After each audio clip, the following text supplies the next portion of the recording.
কেউ বলে মেগাস্টার, কেউ বলে সুপারস্টার, কেউ বলে বাংলার কিং খান, সেই কেউ নাই শাকিব খান।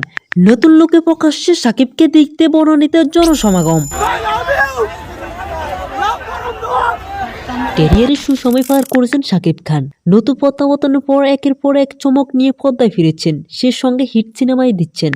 কিছুদিন আগে আন্তর্জাতিক উন্মুক্ত হয়েছে তার আসল সিনেমা সোলজারের নতুন লুক, যা নিয়ে বেশ চর্চা হয়েছিল। এবার সে লুক নিয়ে প্রকাশ্যে এলেন নায়ক।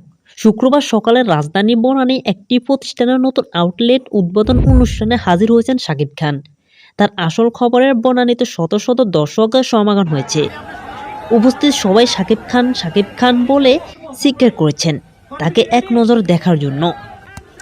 নায়কতা পেরাননি, আউটলাইনের নিচে সবার প্রতি ভালোবাসা প্রদর্শন করেছেন। এদিকে শাকিব খান ব্যস্ত রয়েছেন শাকিব ফাহাদ পরিচালিত সোলজার নিয়ে। এতে তার বিপরীতেও রয়েছে তানজিন তিশা। সিনেমাটি আগামী বছর মুক্তির কথাই রয়েছে।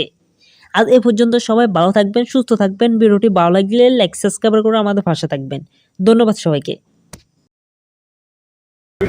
But আমার আরেকটা কোয়েশ্চেন আছে।